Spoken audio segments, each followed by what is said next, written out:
My name is Stanley Winkelman. I've been around Temple for a long time. Is that good enough to start? Yeah, I think, is that all right? How's the voice level? I'm Stanley Winkelman, longtime member of Temple Beth. This being the 60th anniversary of my confirmation that took place in front of the ark in front of which I'm sitting. And what are your earliest memories of Temple? Oh, my earliest memories are attending Sunday school at Woodward and Gladstone of Rabbi Fram and Rabbi Franklin. Those are, and some of the people that were my classmates, whom I still see periodically, some of whom I will see this coming Friday evening as we have a 60th reunion of our confirmation class. Now, how far back does your family history go in Detroit? Only till 1928, when my father and mother moved here from Sault Ste. Marie, where I was born.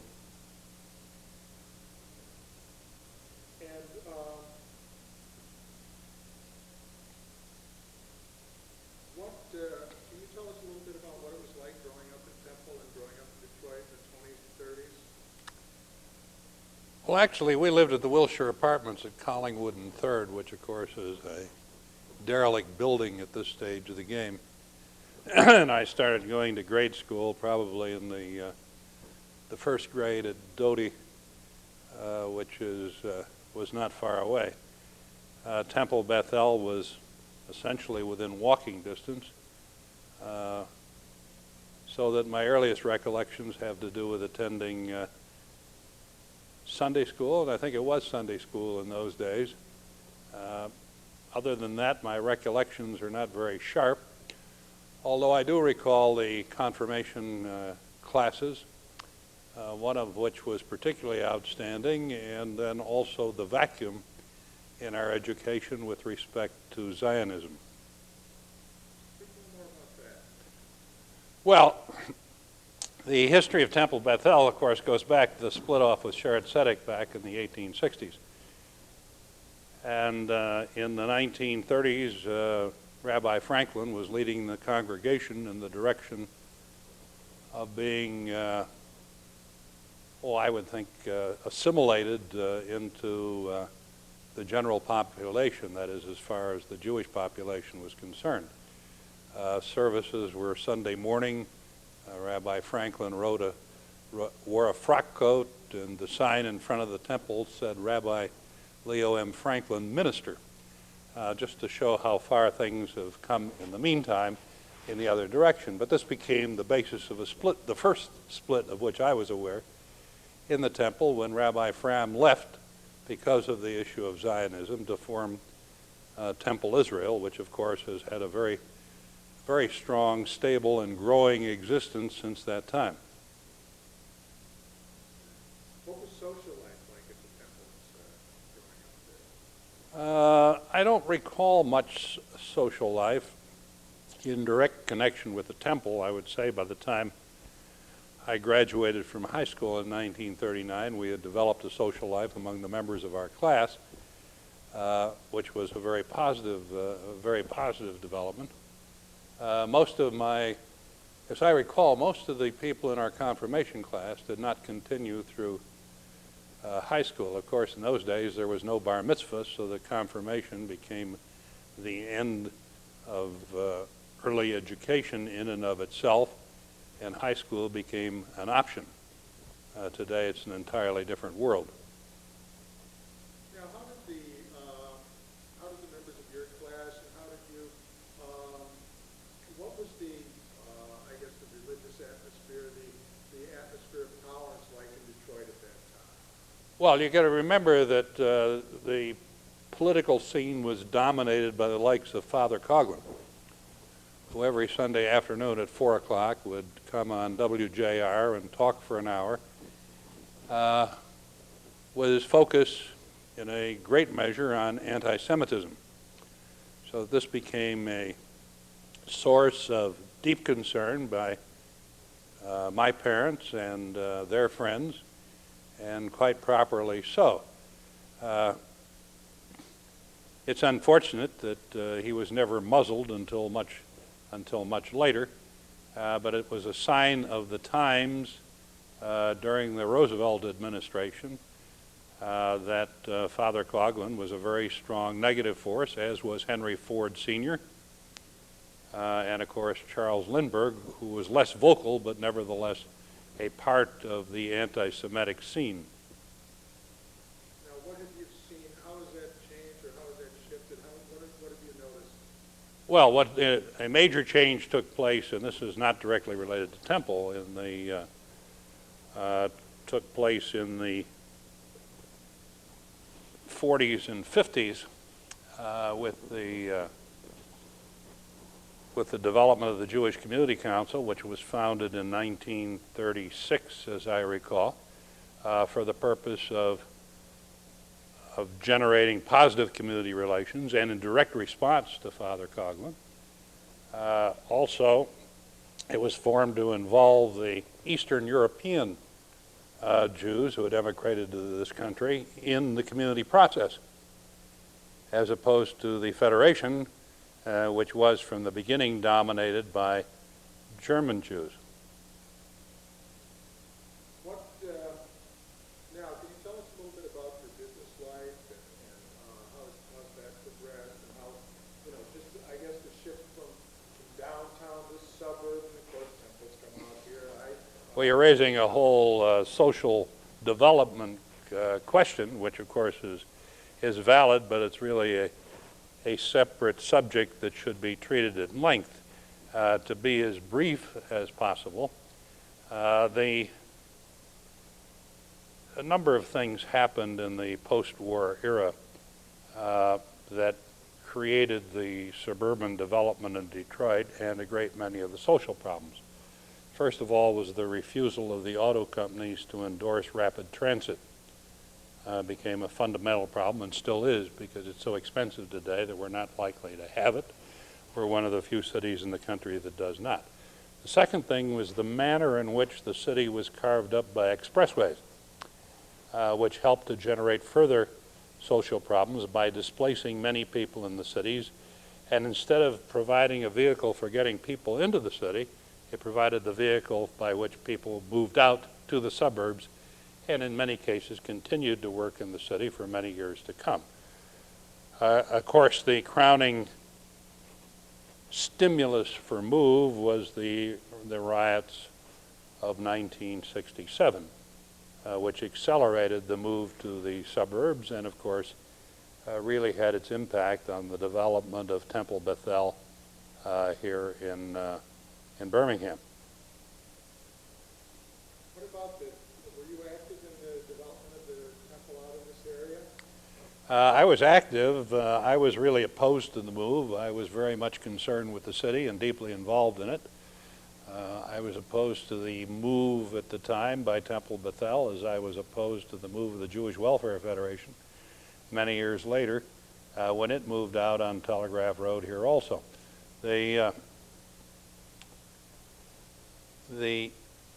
My feeling was that we needed to try to preserve our impact, that is Jewish community impact, on the city, and I think we've lost a great deal in the meantime.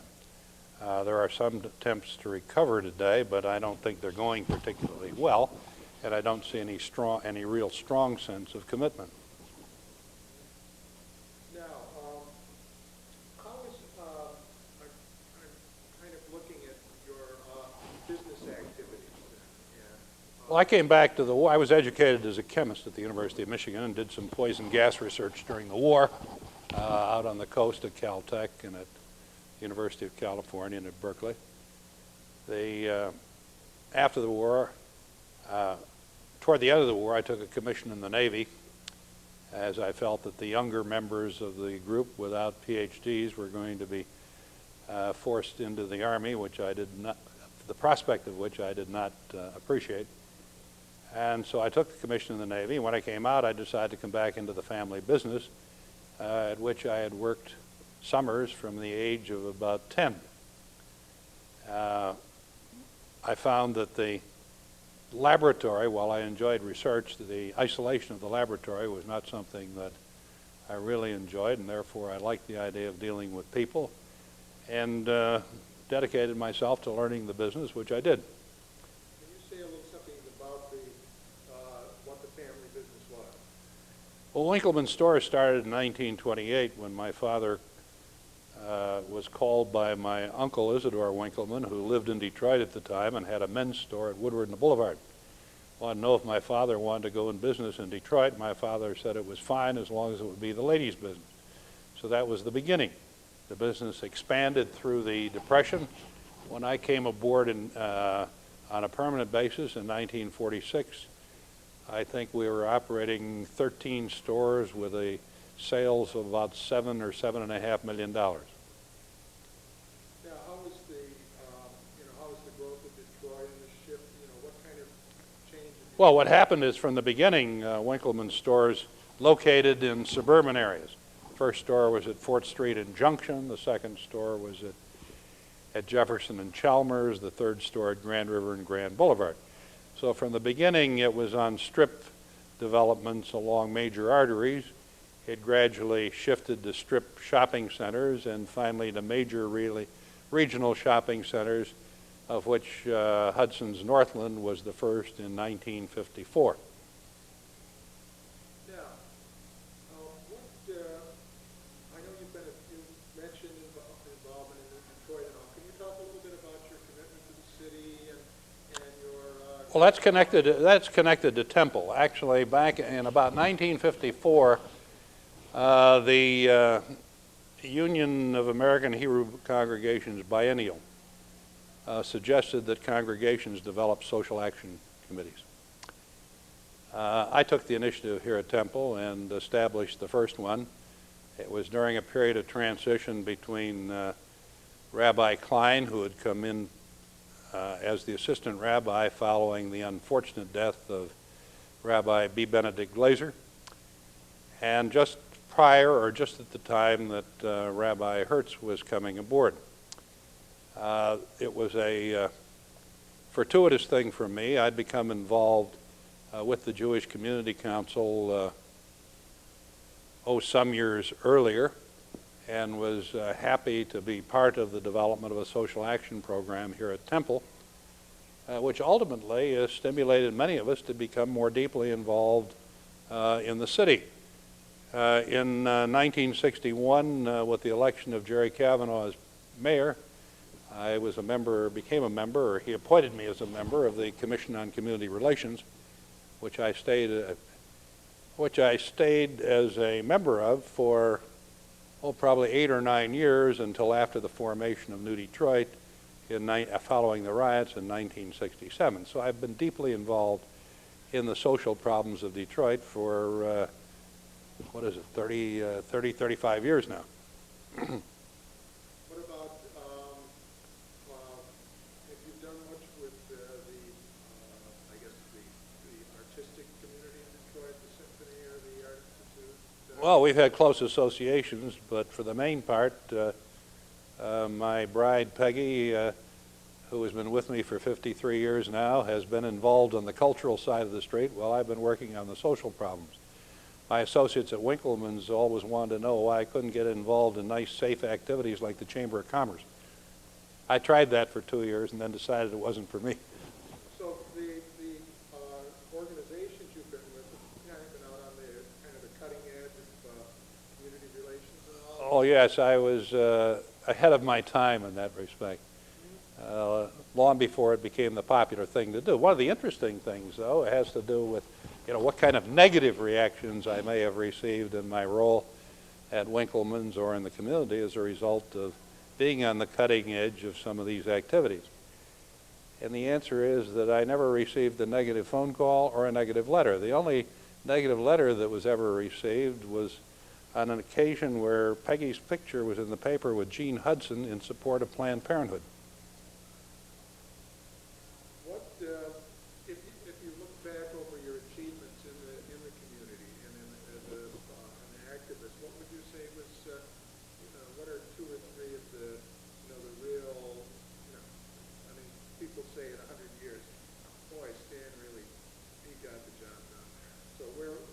I wish it were true. I think we tried to get the job done. Oh, I think the experiences that the initial experiences on the Commission on Community Relations were particularly interesting. I recall one time we sat in the office of the then Police Commissioner Ray Gerardin. I guess this was in the administration of Roman Gribbs, and we were very upset with what was going on in the community, and we sat in his office one day to hear him say that there is no mafia in Detroit. And whereas I had known George Edwards, who was a previous police commissioner and who passed away just a year or so ago as a retired member of the Sixth Circuit Court of Appeals in Cincinnati, who had done a great deal of work in trying to destroy the mafia in this area, to the point that one time he took the chief of detectives, Vince Piersanti, and a group of about 50, 60 policemen, put them on a bus, didn't tell them where they were going, and they knocked over the Gotham Hotel. The Gotham Hotel used to exist across the street from Harper Hospital. It was within a block or so of our office. And of course, by not telling people where they were going, they found the gambling in full operation when they were there. And they were able to create a few problems for organized crime. George later testified at length in Washington on the subject, so it was quite a revelation when Ray Gribbs said to us that there was no such thing as organized crime. The other highlights would have to do with the whole experience of New Detroit, which in itself was a fascinating one, because at that time we were deeply involved in literally trying to rebuild Detroit. It's been diluted, bastardized, and sidetracked pretty much in the meantime. At that time, the corporate leaders, when they saw the city was about to burn down, decided they needed to commit personal time, which they did. They participated in meetings. We had the benefit of some radicals on the board of New Detroit, so it was a very interesting mix, to the point that George Edwards, who was police commissioner at the time, called me one day and said, "What do you mean by putting people with jail records, prison records on the board of New Detroit?" And I said, "George, why do they have police records?" Well, as a matter of fact, we ran out of radicals, because as soon as they became part of the system, they were no longer radical. And of course, that's one of the things that New Detroit has missed in the intervening years, is the stimulation. However negative and vulgar it came, and sometimes it did become very negative and very vulgar, but the stimulation was lost in over a period of time. Not only that, but the corporate leaders have now changed, so they pay lip service to the direction of New Detroit, but nobody really is involved or makes any decisions that are supportive. And in the meantime, in many cases, I find corporations working at cross purposes to what the sense of the New Detroit board is saying. It's a very difficult situation. In my view, New Detroit has probably outlived its usefulness, and money would be better spent today on economic development in the city. As a matter of fact, I've taken my own contributions to New Detroit, cut them, and put the equivalent money into a program with the Community Foundation on economic development. You mentioned something earlier about how deep we want to get into your memories or your opinions about what's happened over the last 2 or 3 decades. What is your cut on that? What is your... Well, Temple has been through a very difficult time, and it's more than, it goes back, the problems go back to the middle 30s when the split came over Zionism. And we're still saying, and Zionism and the direction of Reform Judaism. We still have a group of members at Temple Beth who are looking toward traditional Judaism. What is traditional Judaism? It's the Judaism I grew up with. And the people that grew up in that area and became comfortable in that area, whether it was with Sunday morning services or lack of Hebrew in the service or whatever it is, are uncomfortable today. So we have a segment of the Temple population that is in that situation. On the other hand, we have many people that are members of Temple today who believe in a great deal of more ritual. As a matter of fact, in 1954, there was a ritual committee, which Peggy and I participated in. This was early in the administration of Rabbi Hertz, and at the time when Leonard Simons was the president. And we read the two-volume series on Reform Jewish practice, which in fact stemmed all the way from having Christmas trees on the one hand, I suppose that would be the right, and keeping kosher on the other. So that the answer is there is no tradition in Reform Judaism. So what's the key is the relationship between the rabbi and the board and ultimately the congregation. And unfortunately, we've been through some very difficult times in that area over the last 30 years in particular. When Rabbi Glazer came into the picture following the death of Rabbi Franklin, and I'm not sure of the year offhand, he started to move in a slow change involving more ritual. We in the Ritual Committee in 1954 recommended strongly that bar mitzvah be incorporated into the ritual of Temple Bethel. It was ultimately adopted because Leonard Simons insisted that it be adopted, and the board went along. This was the first significant change in that direction. There have been a lot more subtle ones since that time, including B'not Mitzvah, which came later. And all of these have been very positive in terms of developing relevant ritual to Reform Judaism. I distinguish between relevant ritual to Reform Judaism as opposed to return to traditionalism, which many people feel that it really is. I don't choose to characterize that. In my view, it's those aspects, those ceremonial events, the particular ideas that help make Reform Judaism more vital, which certainly we need. There was a time when a marriage here would not be performed under a chuppah, when a glass could not be broken by the groom. I mean, all of these things have changed over time. Of course, the most controversial issue in recent times has been the question of intermarriage, which of course in itself is something I'm very unhappy with, but ultimately recognize the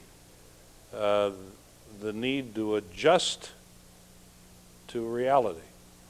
And in that sense, I believe our new rabbi, David Syme, is on a very constructive track.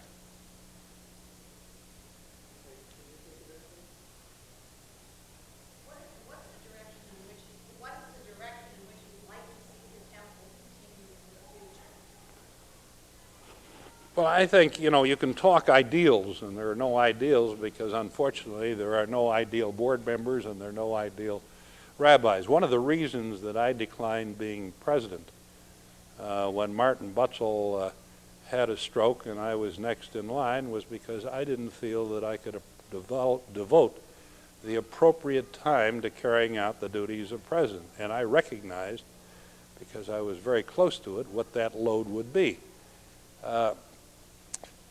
It's a serious problem because it takes a strong working combination of the rabbi and the president and the executive director and the board in order to make it function. And the question is, what direction I think it should be, and I think that's a mistake that many board members make, but rather what's in the best interest of the temple and its members today. Too often I see that missing from the debate. What's the best for the temple? That's the real issue.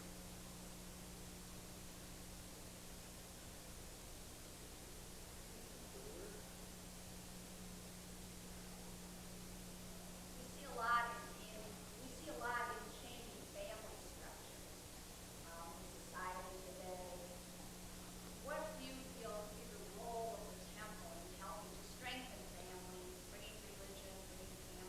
Well, the answer is a cliche. We should do everything possible to strengthen the family and to encourage families to stay together. I think in many respects divorce has been made too easy, and I think that the lack of commitment and willingness to adjust to marriage on the part of young people and older people too, for that matter, as they get married is a distinct problem, which can be addressed on a religious basis. As a longtime member of Temple, parents, yourself, now your children, your grandchildren, what do you believe is the legacy you are leaving to your family, to your temple, and give me just a little direction on where you've been and where you yourself are today in terms of Temple Beth now? Well, at one time I felt a vital part of the temple. I don't feel that way today because of the, let's say, my participation in the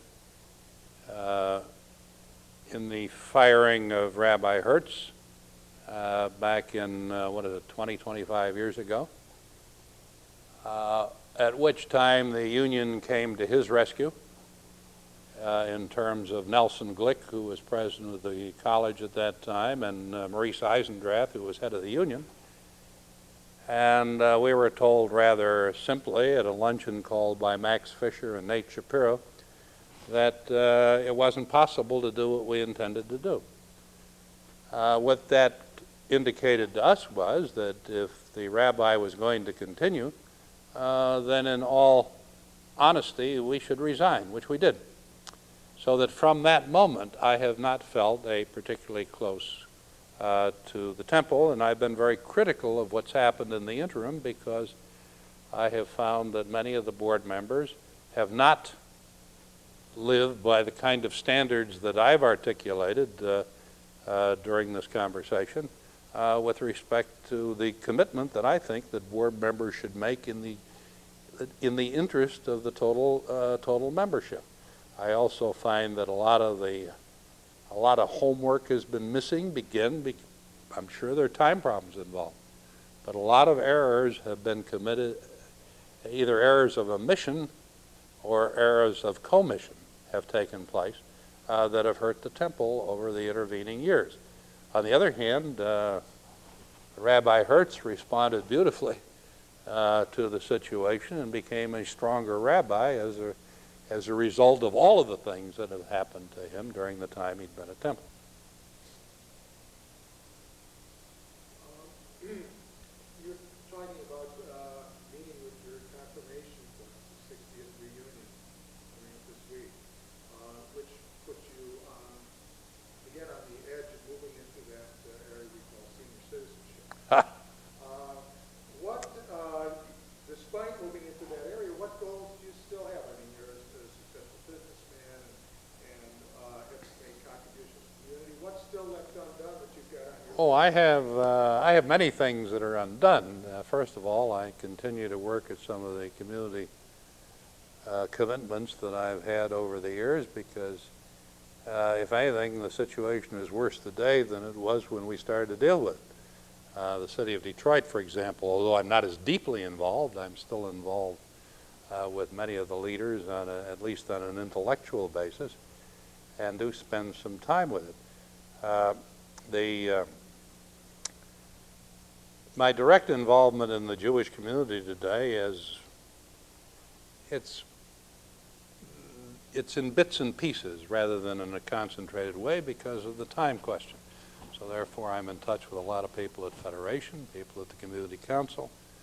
I've been involved with the Ruther Library now as an advisory committee member since 1965, and just recently had the privilege of presenting the Leonard Simons History Award to Phil Mason, who retired as the director after 34 years. And also to his successor, Les Huff, who's been there about 5 years, in connection with the formation of the Jewish Community Archives in that institution. As a matter of fact, one of the projects I'm working on now is my my own archives, which have been partially sent down to Wayne, and the rest of it will go sometime soon. It is my hope to write a book. I have not so much a biography. I'm not sure that my autobiography would be of great interest to anybody in particular, but I do believe that there are some feelings that I want to express about the development of the city, perhaps on Temple, development of business in the post-war era, and things of that sort, if I can sit down long enough to do it. I do continue as a photojournalist. I do cover the fashion showings in Europe for the eccentric newspapers, which is a lot of fun. Peggy's a collector of books going back to the beginning of printing, illustrated books. So we spend our time with friends in libraries and at the fashion showings in Europe. It was twice a year. Now I've cut it to once a year. It's just too much. But we're keeping busy. What is that special book? What is that special treasure in your collection? Special what? What is that special treasure in that special book that, when you think of your collection, that's the first thing that comes to mind? It's not my collection. It's Peggy's collection. Well, She built the collection with my encouragement. As a photojournalist, though, which book really captures you? Well, I think one of the most interesting books that she has was done by a Hebrew press in 1507, the Soncino Press. It happens that many goldsmiths were forced out of Germany. If that sounds familiar, it should, in the late 15th century. And they took up residence in the northern part of Italy, and in some cases set up Hebrew presses. Printing was only, 30 years old at the time. And the Soncino Press, which is located in the town of, I can't think of the name of it, but was set up in 1488. I beg your pardon. 1488, they published the first Hebrew Bible. And in 1506, Gershom Soncino published a book called in English, the 10-string harpsichord of Christ, which was illustrated with engravings. And it was published with the blessing of Pope Julius II. It's dedicated to him. And of course, the reason for it is they were paying off the church in order to be able to continue publishing. Anti-Semitism was prevalent in those days. And if you look at the history of that press, you find that every few years they had to move it from one town to another, so that this particular volume was published in Fano. They published in a number of towns in Italy over a period of about 30 years. It's absolutely amazing, and the book, of course, is a marvelous one. We were invited by the mayor of the city of Soncino, that's where the press is located, or was located, to the 500th anniversary of the printing of the first Hebrew Bible in Italy. As a matter of fact, we have given to the temple, Peggy gave at the temple, a medal that was struck on that occasion, which is part of the historic collection here, a bronze medal. But they ran an exhibition of all the books that had been published by the press in a Sforza castle, which was on the outskirts of Soncino, and built about the same time that the press came into existence. So it was a remarkable kind of experience. We've had a few of them. Yeah, we actually stimulated an exhibition of art from East Germany it opened at Harvard in 1989 and went to UCLA from there, then to Ann Arbor, to Michigan, and then to Houston before it went back. We had seen an exhibition in London of 13 painters from the DDR, the Deutsche Democratic Republic, East Germany in those days. And we said, gee, this isn't social realism. It's really developed based on German Expressionism. And therefore, we said, let's see if we can stimulate an exhibition in the United States. We knew it had never been done before. We didn't have to ask. And we, over the next couple of years, the exhibition developed. It was picked up by Peter Nesbitt, the director of the Bush Risinger at Harvard, and by a critic by the name of Dory Ashton, I think her name is, and by a German expressionist specialist at Berkeley, California, who ran the museum there, a man whom we knew with the name of Peter Sells. One day, Dory Ashton called me after we'd been working on this and said that the exhibition was going to take place. 10 days later, I received a letter from the director of exhibitions in East Berlin asking us to come. I wrote back saying, I knew it was going to take some time. So I said, we have our plans in place for this year. We're going to be going to Salzburg, and we have plans to go into West Germany, which we'd avoided since the war. And he said, so I said, well, how about a rain check until next year? I got to Salzburg, there was a cable waiting, please come now. So I called a friend of ours who was a bibliophile from Sweden. It turns out he was a diplomat and located in the East German embassy.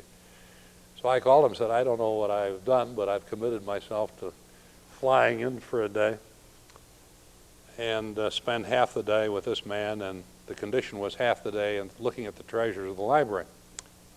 He said, well, that's no problem. He said, I'll pick you up and take you through in my visa. And he said, the only thing I feel terrible about is I've been here 4 years and I've spent no time in the library. He said, I'd love to do that with you. He said, I got to turn around and go back to Stockholm.